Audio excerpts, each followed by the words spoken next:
clamando a Deus. Já faz algum tempo, mas por favor ouve a minha voz. De ti preciso como nunca precisei.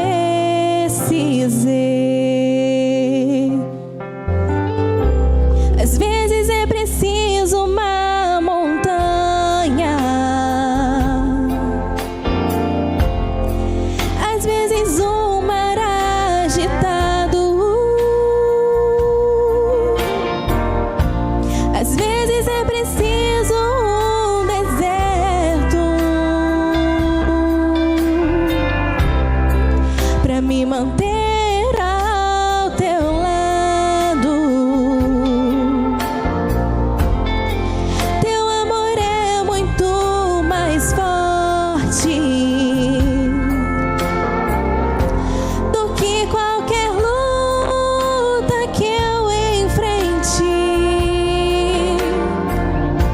Às vezes é preciso uma montanha pra confiar e crer em ti.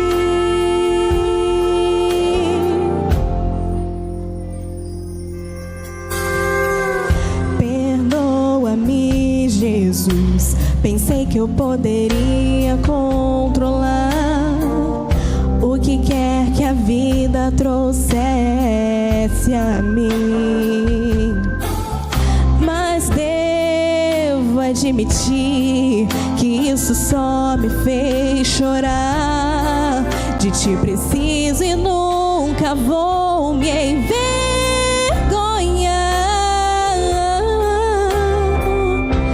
Às vezes é preciso uma montanha, às vezes um mar agitado, às vezes é preciso um deserto pra me manter ao teu lado.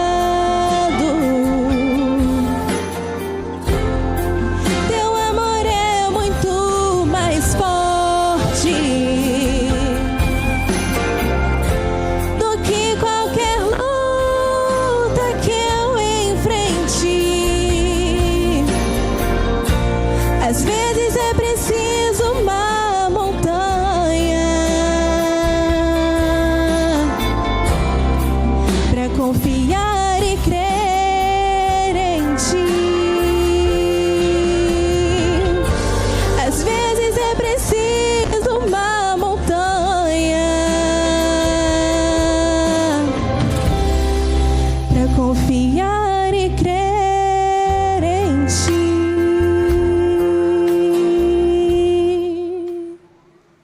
Amém.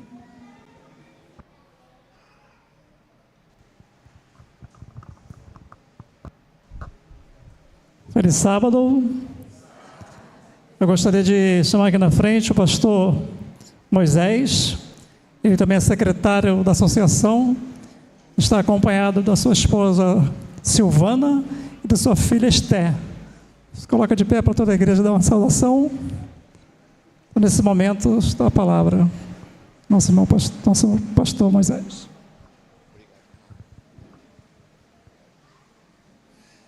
Bom dia, tudo bem com você? Que a paz do nosso Senhor Jesus Cristo possa estar com todos nós nesta manhã. Estou aqui na Igreja Central de Rio das Ostras pela primeira vez e estou aqui impressionado com esse belo templo que vocês têm aqui, né? Que Deus possa abençoá-los e que a cada dia vocês possam sentir a presença de Deus aqui com vocês, né? Fiquei muito feliz ao chegar aqui de manhã e ser recepcionado por uma equipe maravilhosa lá embaixo, a equipe da recepção, né? Nos receberam tão bem, e também poder participar aqui na classe da Escola Sabatina. Estou me sentindo muito feliz aqui com vocês. Eu vejo que temos também algumas pessoas que não são membros batizados aqui desta igreja, né? Mas que estão aqui nesta manhã, talvez foram foram convidados pelos amigos de oração, né? E estão aqui nesta manhã também agradecendo a Deus pelas bênçãos recebidas e pelas orações recebidas por seus amigos aqui da Igreja Adventista. Sejam todos bem-vindos. Saiba que aqui é a casa de Deus, você é um filho, você é uma filha de Deus, portanto é a sua casa também, tá? Sinta-se bem aqui. Como foi falado aí na apresentação, estou na função de secretário da nossa associação, e com isso a gente gosta também de prestar algum relatório, né? Não é, Adriele? A gente na secretaria gosta de falar de alguns números, né? Então deixa eu rapidamente falar para vocês como é que está a nossa associação. A nossa associação Rio Fluminense, ela começa em Niterói e vai até a divisa ali do Espírito Santo, divisa ali de Minas Gerais, né? Pegando toda essa parte centro-norte do estado. Na nossa associação nós temos 41 distritos pastorais, e nesses distritos então nós temos 244 congregações, igrejas e grupos, né? Nós temos também 23.586 membros, mas esse número ele tem crescido a cada dia, porque essa é a nossa missão, a missão da pregação, a missão de levarmos a palavra de Jesus para outras pessoas. No ano passado, 2024, nós tivemos 1.964 batismos na nossa associação. Nesse ano, somente no mês de janeiro, com o movimento aí dos Calebs, do qual a igreja aqui estava envolvida, eu pude dar olhar ali no Instagram os programas que vocês fizeram, hein? Que maravilha, né? Sábados à tarde, programa na praia, parabéns. Somente com esse movimento dos Calebs, nós tivemos 420 batismos no mês de janeiro, amém? E você é um instrumento de Deus usado para levar essa mensagem de salvação para outras pessoas. Eu não estou falando aqui de 420 para falar de números, mas eu posso ver nesses 420, eu posso ver ali vidas transformadas, né? Pessoas que tiveram a oportunidade de salvação, pessoas que entregaram a vida a Jesus, e essa é a missão da igreja, né? Mas antes da mensagem, eu queria também falar rapidamente, fazer um diagnóstico aqui da igreja de Rio das Ostras, e eu tirei alguns dados ali do ACMS, né? E eu quero apresentar para vocês então um diagnóstico aqui e um perfil da igreja de Rio das Ostras. Olha só, esta igreja aqui tem na sua lista de membros 248 membros, na sua lista ali total de membros, né? Mas qual é o perfil desses 248 membros que estão registrados aqui na igreja de Rio das Ostras? Em relação ao gênero, nós temos então 143 mulheres e 105 homens. As mulheres sempre ganhando, né? Sempre na frente aí, mais de 57% então mulheres. Em relação à faixa etária desses membros, de 8 a 12 anos, aqui é claro, estamos falando apenas de membros batizados. De 8 a 12 anos nós temos 11, de 13 a 16 anos temos 16, de 17 a 30 anos 48, de 31 a 65 133, e de 66 anos acima nós temos 40. Dá para ver que é uma igreja assim equilibrada, né, entre jovens e adultos, né? Por que é importante nós sabermos esses detalhes? É justamente para o planejamento do trabalho da igreja. Quando você vai planejar um programa da igreja, você precisa saber qual é seu público, se ele é mais jovem, se é composto de mais idosos, né? Se tem muitas crianças. É claro que nós precisamos fazer programa para todas as pessoas, todas as faixas etárias, mas eu preciso saber qual é a faixa etária que tem o maior número de pessoas. Em relação ao estado civil, nós temos 135 casados, temos 12 divorciados, 12 separados, 86 solteiros, 10 viúvos e 4 ali não tem os seus dados de estado civil, se é casado ou se é solteiro, né? Em relação ao grau de instrução, 64 estão no ensino fundamental, 75 no ensino médio, 60 tem ensino superior, 6 tem pós-graduação, 1 tem mestrado, 1 tem doutorado e 41 nós não temos ali os seus dados a respeito do seu grau de instrução. Isso também é importante, sabe por quê? Eu preciso conhecer o meu público, eu preciso saber para que tipo de público eu vou falar.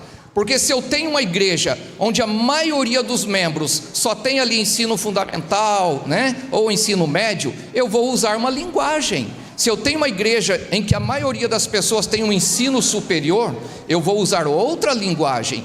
A mensagem é a mesma, mas a forma como eu vou falar deve ser diferente para atingir o público pelo qual estou falando, né? Então, pode ser que esses dados estão desatualizados, porque pode ser que no momento que você batizou, você tinha ensino médio, hoje você já tem ensino superior, mas ainda não foi atualizado. Procura a Adriele, tá? A Adriele é a secretária da igreja, ela que atualiza essas informações aí. Em relação à classificação desses 248 membros, 205 estão classificados como membros frequentes, ou seja, aqueles que vêm na maioria dos cultos, né?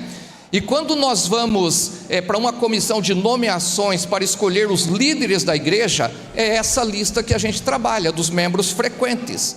Porque eu não posso escolher para por exemplo, o diretor da escola sabatina, alguém que quase não vem nos sábados. Então nós precisamos dessa lista de membros frequentes. 10 membros não frequentes, 6 estão ali para transferir, 27 a resgatar. Pessoas que ainda estão com nome na igreja, mas estão afastadas, então precisam ser resgatadas. Em relação à classe da escola sabatina, eu não tinha ali no registro o número de alunos, né? Então não coloquei ali. Qual é a força missionária desta igreja? Lembra que a nossa missão é levar a mensagem para outras pessoas. No ano de 2023, essa igreja aqui batizou 13 pessoas. Ano passado, de 2024, batizou 9. Olha, teve uma queda aí de mais de 30% em relação a 2023. Mas esse ano, 2025, só no mês de janeiro, com esse movimento do Caleb que vocês fizeram, já batizaram 7 pessoas só no mês de janeiro. Então eu imagino que esse ano 2025 é o ano da virada aqui para a igreja de Rio das Ostras. Vocês vão superar 2023 e vão ter muito mais batismos aqui para a honra e glória de Deus, né? Em relação, eu peguei aqui também os batismos dos últimos 5 anos. Desde 2020, nos últimos 5 anos, a igreja batizou 50 pessoas, nos últimos 5 anos, sem contar esses 7 de 2025, 50 pessoas. Se nós pegarmos ali dos 248 membros que temos, né, 50 batizaram há menos de 5 anos, ou seja, 20% dos membros têm menos de 5 anos. Mas se nós reduzirmos isso aí para o número de membros frequentes, que são 205, mais de 24%, quase 25% dos membros aqui tem menos de 5 anos de batismo. Uma igreja jovem, né? Menos de 5 anos de batismo. Isso aqui é importante, sabe por quê? É para mostrar que a secretaria da igreja, ela trabalha com foco em dados estratégicos, e eu costumo dizer que é a informação a serviço da missão. As informações que nós temos ali no ACMS, que é o programa de registros da secretaria, elas devem ser usadas então para o planejamento, para o desenvolvimento e para o crescimento da igreja também, tá? Agradeço mais uma vez a Adriele, também a Neila, que é a secretária distrital, né? Está aqui na minha frente. Agradeço o trabalho que vocês realizam aí para nós termos essas informações, tá bom? Que Deus possa abençoá-las. A mensagem que eu trouxe para esta manhã, eu gosto muito de ler sobre os milagres de Jesus. Além de ler, eu gosto de falar, gosto de pregar sobre os milagres. Muitas vezes eu estou lendo ali os milagres de Jesus e começo a me imaginar ali no cenário, né, no momento em que Jesus estava realizando ali os milagres. E de tal forma que hoje eu quero falar sobre 3 milagres ou 3 momentos da vida de Jesus, e então tirarmos algumas lições para a nossa vida desses milagres, desses momentos. O primeiro milagre está no Evangelho de João, capítulo 2. Abra aí a sua Bíblia no Evangelho de João, capítulo 2. E aqui nós vamos ler o milagre das bodas de Caná da Galileia. e que também foi o primeiro milagre realizado por Jesus. Evangelho de João, capítulo 2, a partir do verso 1. Aqui nós lemos o seguinte: 3 dias depois, houve um casamento em Caná da Galileia, achando-se ali a mãe de Jesus. Jesus também foi convidado com os seus discípulos para o casamento. Ok, não vou ler tudo, a história é conhecida, vamos relembrar e então fazer aplicações para a nossa vida. Caná da Galileia era um pequeno vilarejo, um lugar com poucos moradores. Acontece que naquela semana algo especial estava acontecendo ali naquele lugar, um casamento. Quem é que nós convidamos para um casamento? Quem que nós convidamos para o casamento? Os amigos do noivo, os amigos da noiva, os parentes do noivo, os parentes da noiva, são as pessoas que nós convidamos, não é isso? No verso que nós lemos, olha lá, diz lá: Jesus também foi convidado com seus discípulos para o casamento. Aqui nós podemos deduzir que Jesus ou era um amigo muito próximo ali dos noivos, ou era parente de um deles. Fato é que Jesus, a mãe de Jesus e os discípulos de Jesus foram convidados para o casamento. Eu fico imaginando os pais daqueles noivos fazendo ali o preparativo, né? O preparativo para a festa. As festas de casamento naquele tempo podiam durar uma semana. Imaginem vocês fazer o planejamento, o preparativo para a festa de uma semana. Olha, quando nós vamos organizar uma festa de 2, 3 horas, dá um trabalho, né? Aliás, até um junta-panela dá trabalho, não é verdade? Imagine você preparar uma semana de festa. E acontece que enquanto os convidados estavam ali se divertindo naquela festa, enquanto eles estavam ali saboreando, né, o que foi preparado para aquele momento, algo inesperado aconteceu. Eu imagino que aqueles pais, eles planejaram por muito tempo, eles fizeram todos os preparativos necessários. Acontece que por causa da presença de Jesus naquele casamento, apareceram muitas pessoas sem terem sido convidadas. Quem nunca, né? Foi numa festa sem ser convidado. E agora então, enquanto os convidados eles participavam daquele momento, o suco de uva, o vinho, acabou. E agora aquela família, ela estava ali predestinada ou condenada a ser conhecida para o resto da vida como sendo a família que deixou o suco de uva ou o vinho faltar. Imagine as redes sociais daquela época, não sei como eram, né? Acho que era só de boca a boca mesmo, né? Um falando para o outro e de repente todo mundo sabendo que aquela família deixou o principal ingrediente. O vinho, o suco de uva era o principal ingrediente de uma festa de casamento. Sabe por quê? Simbolizava vida, simbolizava alegria, era ali uma forma de dizer que aquela família, de desejar para aquela família felicidades, né? Acabou, simplesmente acabou o vinho.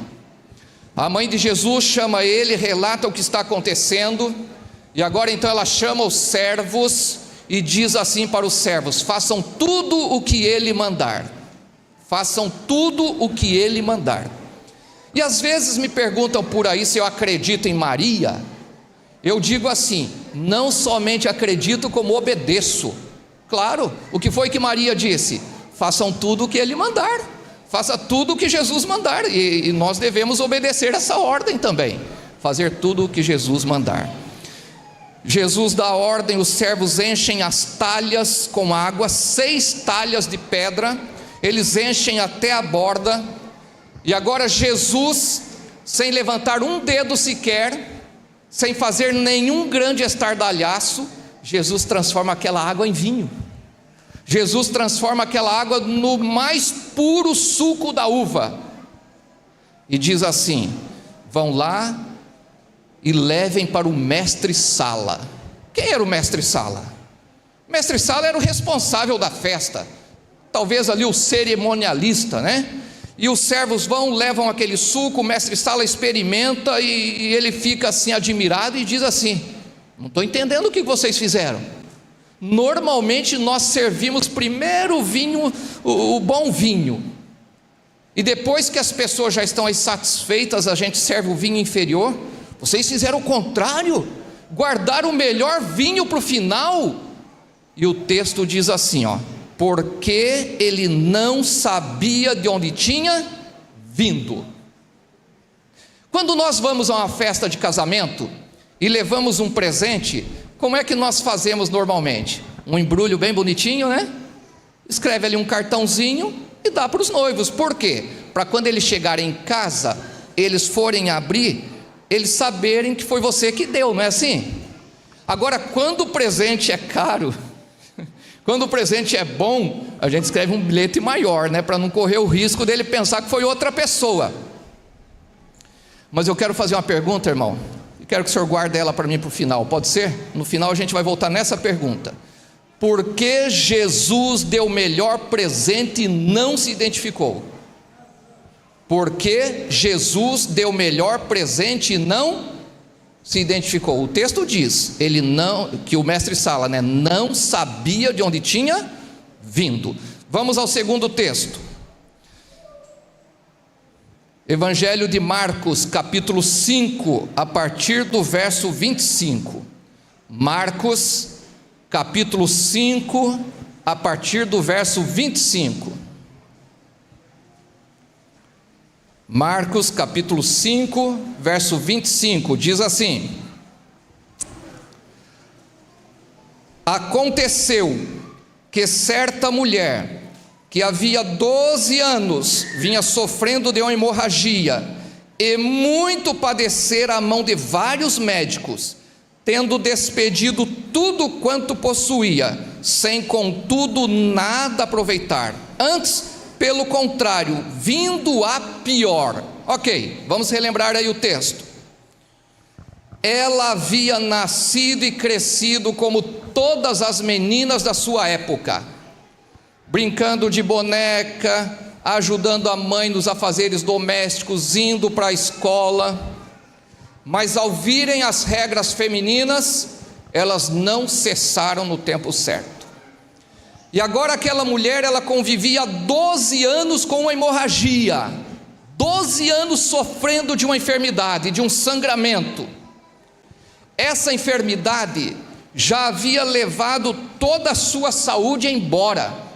Ela já estava anêmica, já estava raquítica, estava debilitada por causa deste sangramento. Imaginem vocês, 12 anos sofrendo, um sofrimento físico. Esta mulher, ela já havia procurado todo tipo de tratamento. Quando ela ouvia falar da possibilidade de cura, da possibilidade que alguém, algum médico pudesse resolver o seu problema, ela ia atrás, ela ia em busca. Talvez já tivesse tomado ali muitos medicamentos da época, muito chá que alguém receitava. O texto diz que ela já havia gasto todos os seus recursos. Imaginem a situação daquela pobre mulher, que sofrimento físico. Olha, essa semana começou aí em mim, né, começou um início de gripe, o nariz ali meio escorrendo, ficou 2 dias assim, já é ruim, né, já é chato, uma dorzinha de cabeça que a gente fica aí um meio dia, já é ruim, né? Imagine 12 anos sofrendo, 12 anos naquela angústia, em busca da cura, e a cura não vinha. Talvez eu esteja falando nesta manhã para alguém que esteja sofrendo com alguma coisa. Pode até não ser uma enfermidade física, mas você está aí sofrendo também, está buscando, está indo atrás, mas o problema não resolve. Sofrimento físico. Mas além do seu sofrimento físico, aquela mulher, ela ainda, por causa da sua condição, foi tirado dela o direito de poder abraçar ou ser abraçada, dar carinho ou receber carinho, nem mesmo dos seus familiares. As leis diziam que uma mulher naquela situação era considerada imunda, e por isso não podia tocar em ninguém, não podia tocar ou ser tocada, dar carinho ou receber carinho, abraçar ou ser abraçada. Sofrimento físico e sofrimento psicológico. Nós passamos aí por um período, né, que a gente precisava ficar à distância, meio isolado, não podia sentar perto, não podia abraçar. 2 anos de sofrimento, mas ela estava há 12 anos, sofrimento físico, sofrimento psicológico. Mas além disso, o texto diz também que ela já havia gasto todos os seus recursos, não tinha mais nada. Imagine, mesmo que aparecesse um médico com possível tratamento, ela não tinha mais recursos, não tinha mais dinheiro. Sofrimento físico, sofrimento psicológico, sofrimento financeiro, sem recursos para ir atrás da cura. Mas além disso, as leis cerimoniais diziam que uma mulher naquela condição, por ser considerada imunda, não podia entrar no templo, não podia ir à sinagoga adorar a Deus. É por isso que eu sempre digo assim: aproveite a oportunidade que você tem de estar na igreja. Quantas pessoas gostariam de estar aqui e não podem, por alguma condição física? Sofrimento físico, sofrimento psicológico, sofrimento financeiro, sofrimento espiritual. Aquilo que ela mais gostava de fazer, de ir à igreja, de ir ao templo, adorar a Deus, ela não podia.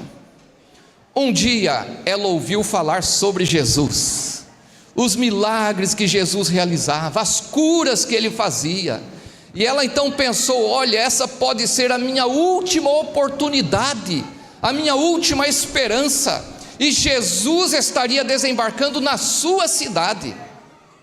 Ela se prepara com toda a sua fragilidade, ela vai até o lugar onde Jesus desembarcaria, mas Jesus já havia partido há poucos instantes. Mas ela quer ser curada, ela pensa: é a minha última oportunidade, eu vou atrás. E agora, mesmo na sua fraqueza, mesmo na sua debilidade, ela parte em direção para onde apontaram que Jesus estava indo. Vocês sabem que quando nós caminhamos sozinhos, o ritmo é né? Mas quando nós caminhamos com a multidão, esse ritmo diminui. Eu imagino que Jesus ia, a multidão com ele, Jesus ia parando, ia ensinando, ia curando, Jesus ia ensinando lições da natureza. Fato é que mesmo na sua debilidade, mesmo na sua fraqueza, ela alcança a multidão.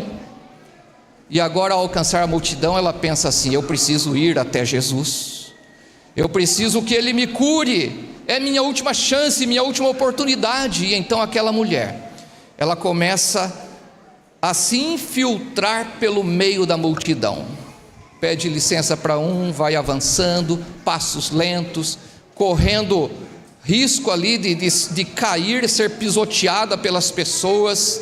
Na sua fraqueza ela vai avançando cada vez mais, 10 metros até Jesus, mas ainda não é o suficiente.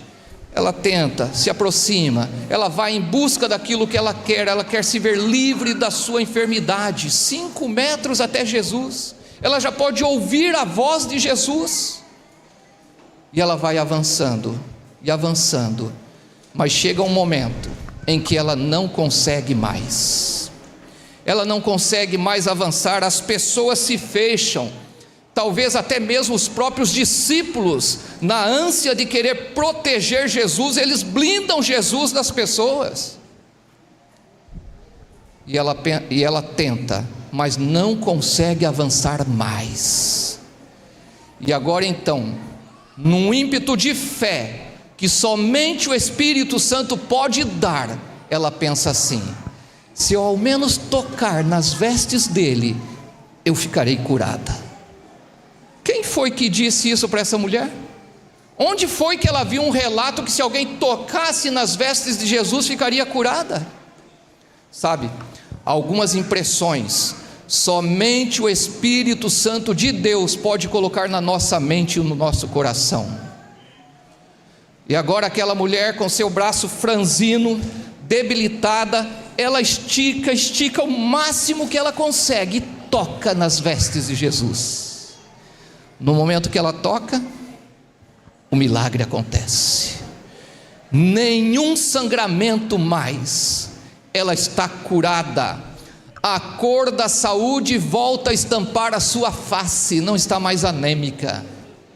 No momento em que ela é curada, ela dá meia volta e começa a sair. Mas quando ela começa a sair, Jesus para, e a multidão para com ele, e Jesus pergunta assim: quem me tocou? Eu fico imaginando a cara dos discípulos: Senhor, quem te tocou no meio dessa multidão? A todo momento alguém toca e o Senhor pergunta: quem me tocou? Como é que nós vamos saber? Jesus então diz: vocês não estão entendendo, foi um toque diferente, porque eu senti que de mim saiu poder. Eu senti que de mim saiu poder. Aquela mulher queria ser curada e foi curada. O milagre aconteceu no meio da rua, enquanto as pessoas passavam, enquanto as pessoas conversavam, o milagre aconteceu e ninguém viu, somente aquela mulher. A pergunta que eu quero fazer, deixar para o final, pode guardar para mim a pergunta? Por que Jesus fez questão de se identificar? No primeiro milagre Jesus realizou, deu o melhor presente e não falou nada. Mas agora o milagre aconteceu, ninguém viu e Jesus fez questão de se identificar. Então a pergunta é essa: por que Jesus fez questão de se identificar? Vamos ao terceiro relato, Lucas capítulo 19. Abra sua Bíblia em Lucas capítulo 19, a partir do verso 1. Aqui nós temos a história de uma pessoa cujo seu nome aparece apenas 3 vezes na Bíblia. Mas apesar do seu nome aparecer apenas 3 vezes, é um personagem conhecido. É um personagem que as crianças gostam da história, cantam musiquinha sobre ele. Estou falando de Zaqueu. Lucas 19, verso 1. Entrando em Jericó, atravessava Jesus a cidade. Eis que um homem chamado Zaqueu, maioral dos publicanos e rico, procurava ver quem era Jesus, mas não podia por causa da multidão. Ok, vamos lá, vamos relembrar a história de Zaqueu. Quem era Zaqueu? Quem era Zaqueu? Um publicano, cobrador de impostos. O que isso significa? Que ele era o chefe dos cobradores de impostos. Ele era um funcionário da alta cúpula do governo. Ele trabalhava a serviço do governo. Acontece que Zaqueu, ele, ao invés de cobrar o imposto que era devido, ele cobrava a mais. E tudo aquilo que ele cobrava a mais, sabe o que ele fazia? Guardava para ele, embolsava. O texto faz questão de dizer assim: ele era publicano e rico. Existe algum problema em alguém ser rico? Não, os recursos vêm de Deus. Mas acontece que a riqueza de Zaqueu, ela foi adquirida de uma forma ilícita. Zaqueu, ele extorquia as pessoas. Português claro, né? Zaqueu roubava as pessoas. O governo estipulava um valor, ele ia, cobrava mais e pegava para ele. De tal forma que toda a riqueza de Zaqueu havia sido adquirida de uma forma ilícita. Por causa disso, as pessoas não gostavam de Zaqueu. Elas olhavam para ele assim e pensavam: olha esse ladrão, ele quer roubar todo o nosso lucro, ele veio roubar todo o nosso dinheiro. De tal forma que ninguém queria ser amigo. Zaqueu tinha uma vida boa, ele tinha a melhor casa da cidade. Zaqueu, ele vestia as melhores roupas, tinha status porque era um funcionário da alta cúpula, mas não tinha amigos, vivia uma vida solitária. Ninguém queria ser amigo de Zaqueu. Quando Zaqueu estava vindo na rua e alguém vinha ao encontro, sabe o que a pessoa fazia? Ela disfarçava, virava numa esquina, entrava numa casa. Ninguém queria se encontrar com Zaqueu, sabe por quê? Ninguém quer ser amigo de um ladrão. Um dia Zaqueu ouviu falar sobre Jesus, o mestre dos relacionamentos, que por onde Jesus andava, a multidão o seguia. E agora isso despertou em Zaqueu uma curiosidade para ver quem era Jesus. E Zaqueu pensou assim: quem é esse homem? Por onde ele vai, uma multidão o segue. Ele não tem nada, ele anda de barco emprestado, dorme na casa dos amigos, e por onde ele vai, uma multidão vai junto. Eu tenho a melhor casa, visto a melhor roupa, e ninguém quer ser meu amigo. Eu quero saber, eu quero ver quem é esse homem. Jesus estaria passando por Jericó, cidade de Zaqueu. E agora Zaqueu, imagino que veste ali a sua melhor roupa, passa o melhor perfume e sai pelas ruas de Jericó, porque ele queria ver Jesus. Ele queria ver Jesus. Curiosidade, quero ver quem é esse homem. Quando Zaqueu chega ali nas ruas centrais de Jericó, Jesus está passando, a multidão seguindo Jesus, e Zaqueu chega no final da fila. No final da fila. Dizem os historiadores que a cidade, que Jericó, assim como a maioria das cidades bíblicas, elas tinham ruas estreitas. Mas em Jericó, se um homem parasse assim, no meio da rua e abrisse os dois braços, ele tocaria nas casas dos dois lados da rua. Ruas estreitas, pouco mais aí de 2 metros. Imagine Jesus passando nessa rua estreita, uma multidão seguindo, e Zaqueu lá atrás, no final da fila. Mas ele tinha o objetivo, ele queria ver Jesus. Então ele pede licença para um, a pessoa olha e fala assim: Zaqueu? Deixa passar não, ele quer roubar Jesus. Pedia licença para outro, ele olhava: Zaqueu? Esse ladrão? Ele vai roubar os discípulos, não deixa passar. E o texto diz assim, que Zaqueu não podia ver Jesus porque a multidão o impedia. A multidão o impedia. Você já percebeu que todas as vezes que nós tentamos nos aproximar mais de Jesus, aparece uma multidão para nos impedir? É claro que essa multidão que eu estou falando nem sempre são pessoas, mas tudo aquilo que nos impede de nos aproximarmos mais de Jesus, de sermos mais fiéis a Deus, é essa multidão. É claro que para alguns essa multidão pode ser um trabalho. A pessoa quer entregar sua vida completamente a Deus, mas tem um trabalho que não permite, que a impede. Para outros pode ser um vício. A pessoa aceita Jesus, ela quer se entregar a Ele, mas tem um vício que não permite, que impede. Para outros pode ser um relacionamento. Ela quer se entregar, ela quer servir fielmente, mas tem um relacionamento que não permite. Tudo aquilo que tenta nos impedir é essa multidão, e muitas vezes podem ser as pessoas mesmo. Talvez eu esteja falando nesta manhã para alguém que quando tomou a decisão de se entregar a Jesus, apareceu alguém e disse assim: o quê? Você vai virar crente? Está ficando louco? Logo você? Sempre tem alguém ou alguma coisa tentando nos impedir. Mas Zaqueu, ele tinha um objetivo, ele queria ver Jesus, ele conhecia muito bem a cidade de Jericó, e ele pensou assim: se eu for correndo pela outra rua, eu vou chegar lá na frente antes da multidão, antes de Jesus. Lá na frente tem uma árvore, eu vou subir na árvore, quando Jesus passar eu vou ver ele bem debaixo dos meus olhos. Olha a ideia. Zaqueu sai correndo pela rua. Não era comum naquela época um homem no status de Zaqueu sair correndo pelo meio da rua. Aliás, hoje também não é comum, né? O homem não sai correndo pela rua por qualquer coisa, a não ser quando estamos aí praticando exercício. Mas Zaqueu não estava preocupado com aquilo que as pessoas iam falar. Quando nós temos um objetivo, nós não podemos nos preocupar com aquilo que as pessoas falam, porque sempre vai aparecer alguém para desmotivar. Zaqueu vai correndo, chega lá na frente, olha para trás, Jesus ainda está vindo. Ele olha para a árvore e pensa assim: vou subir nessa árvore e vou ver Jesus passando aqui. Eu imagino que naquela árvore já tinha alguns meninos, isso eu imagino, né? Porque os meninos são assim, né? Aconteceu algo diferente, sobe na árvore, sobe no muro, no carro, querem ter a melhor visão. Zaqueu ali começa a disputar um lugar nos galhos ali com os meninos, encontra um galho, se assenta e fala: opa, agora sim, Jesus vai passar aqui e eu vou assistir de camarote.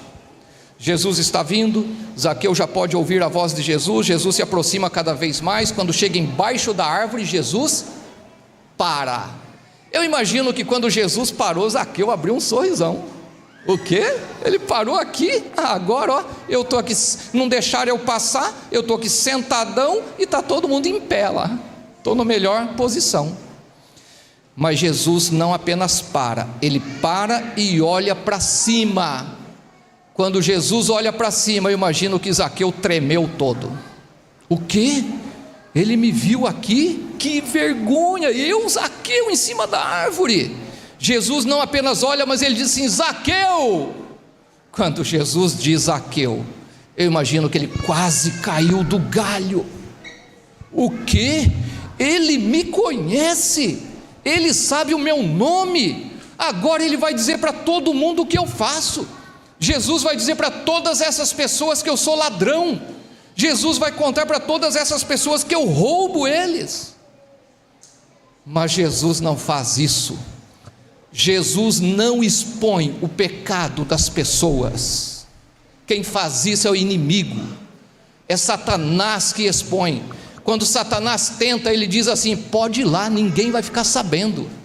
Mas quando você vai, ele pega um megafone e anuncia para todo mundo o que você fez. Jesus olha para cima e diz assim: Zaqueu, desce depressa, porque eu quero ir na sua casa. Zaqueu, desce depressa, porque eu quero ir na sua casa. Você já parou para pensar por que Jesus disse desce depressa? Jesus não podia olhar e falar assim: Zaqueu, o que você está fazendo lá em cima, rapaz? Desce aqui com as outras pessoas. Por que ficar? Desce aqui. Por que Jesus disse desce depressa? Porque Jesus tem pressa em me salvar. Jesus tem pressa em te salvar. Jesus tem pressa em te salvar, é por isso que ele diz: Zaqueu, desce depressa, que eu quero ir na sua casa. E a pergunta que eu quero deixar agora para o final é a seguinte: vou pegar alguém lá de cima para guardar, pode ser você aí que está de roxinho? Pode ser? A pergunta é a seguinte: por que Jesus fez questão de ir à casa de Zaqueu? Certo? Por que Jesus fez questão de ir à casa de Zaqueu? Vamos voltar na primeira pergunta. Olha aí, por que Jesus deu o melhor presente e não se identificou? Aquela família, ela estava ali em um momento ruim, ela estava em apuros.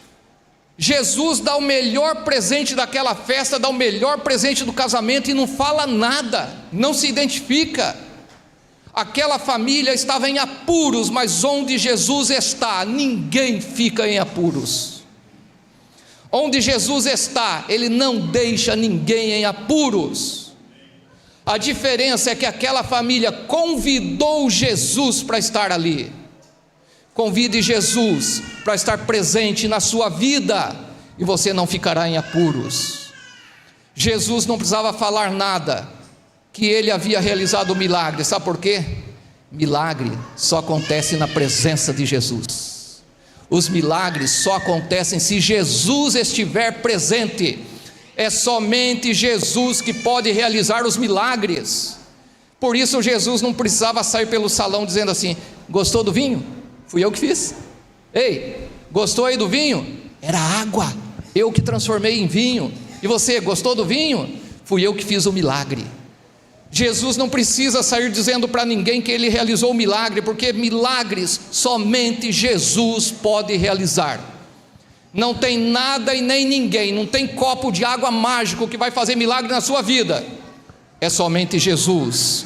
Por isso, convide Jesus para estar presente na sua vida, em todos os momentos, e os milagres vão acontecer. Mas quando Jesus estava ali no meio da rua, curou a mulher enferma, qual foi a pergunta? Por que Jesus fez questão de se identificar?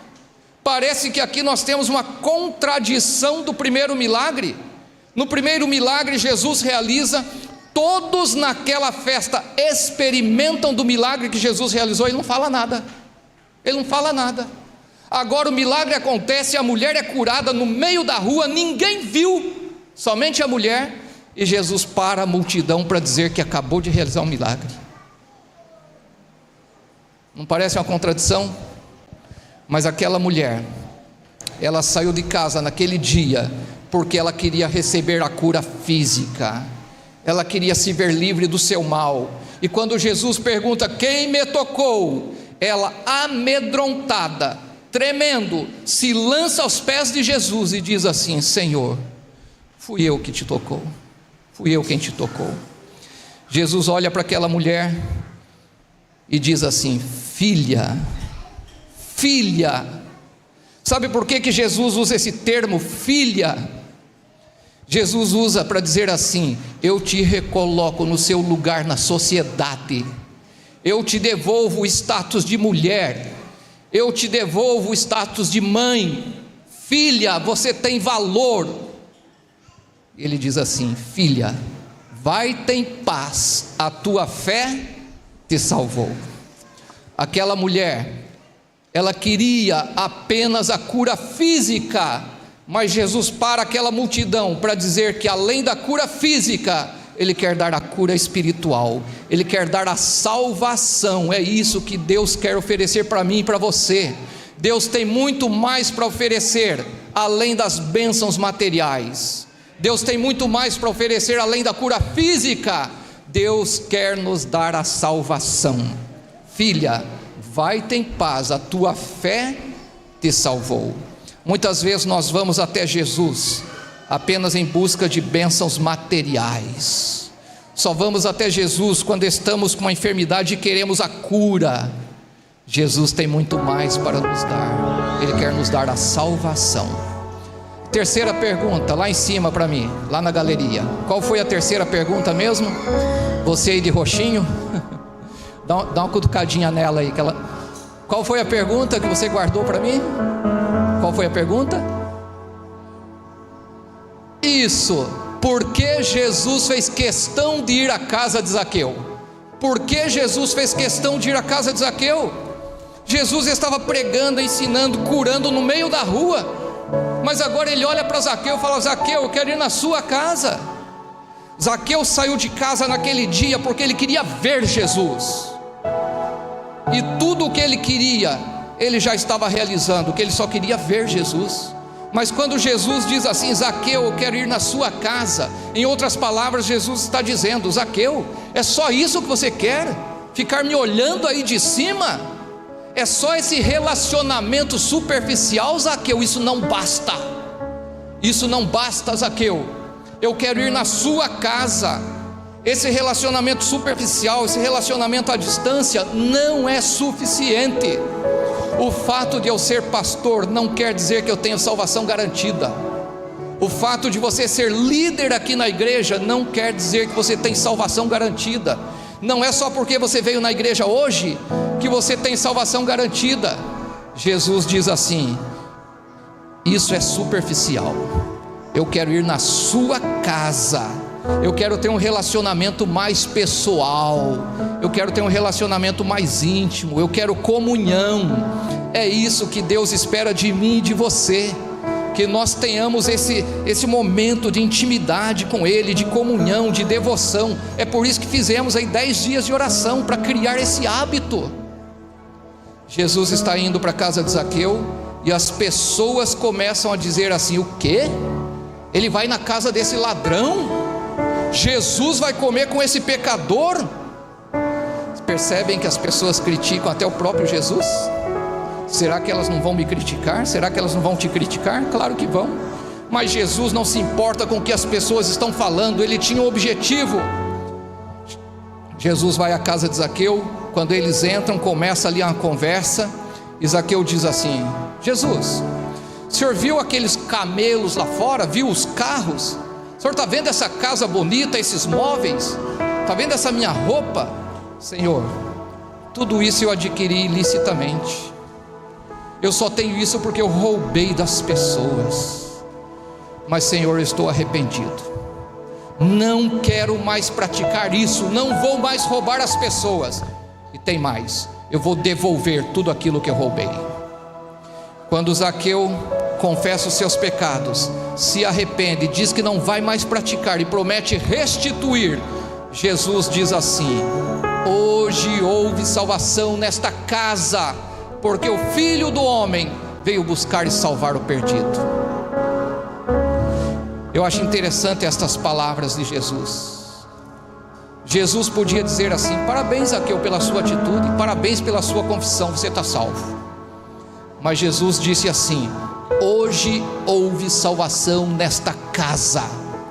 Sabe o que isso significa? Quando eu permito que Jesus entre na minha casa, toda a minha família é abençoada. Quando eu permito que Jesus entre na minha casa, toda a minha família é abençoada. Foi por isso que Jesus fez questão de ir à casa de Zaqueu. Ele não queria abençoar apenas um homem, mas ele queria abençoar uma família. Nós, pais e mães, nós somos os responsáveis em permitirmos que Jesus entre na nossa casa. E quando nós permitimos que Jesus entre na nossa casa, toda a nossa família é abençoada. A mensagem desta manhã foi para entendermos que os milagres só acontecem na presença de Jesus. Por isso, convide Jesus para estar presente em todos os momentos da sua vida. É para nós entendermos também que Jesus, Ele tem muito mais para nos oferecer, além de bênçãos materiais. E para nós entendermos que Jesus, Ele quer entrar na nossa casa para abençoar a nossa família, mas acima de tudo, Ele quer entrar na nossa vida e fazer morada no nosso coração. Quantos nesta manhã gostariam de dizer assim: Senhor, entra na minha casa, entra na minha vida, mas faça morada no meu coração. Amém. Que Deus lhe abençoe.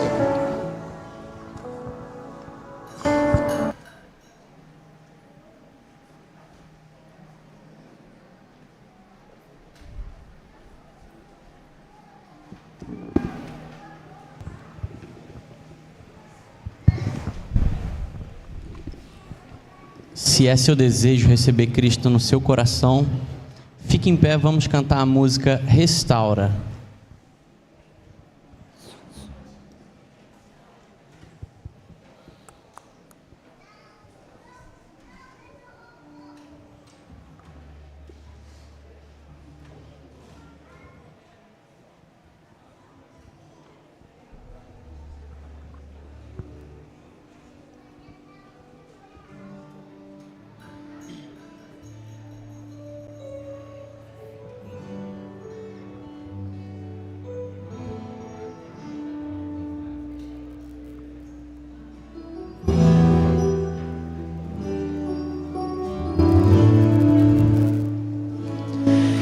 Restaura meu ser, restaura meu viver, restaura minha desilusão, restaura meu quebrantado coração.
Senhor nosso Deus, muito obrigado pelo seu grande amor por nós. Amor este que enviou seu Filho Jesus Cristo, que veio a este mundo e morreu na cruz do Calvário para nos salvar. Senhor, que a cada dia nós possamos permitir que o Senhor entre na nossa casa, entre na nossa vida e que faça morada também no nosso coração. Abençoe, Senhor, a cada família aqui representada, que todos nós possamos a cada dia crescermos espiritualmente, nos preparando para a breve volta de Jesus. Queremos rogar uma bênção especial sobre o pastor Reones com a sua família, pastor desta igreja, para que ele sempre tenha a sabedoria de conduzir este rebanho ao aprisco do verdadeiro pastor Jesus Cristo. São essas bênçãos que pedimos em nome de Jesus. Amém, Senhor. Amém.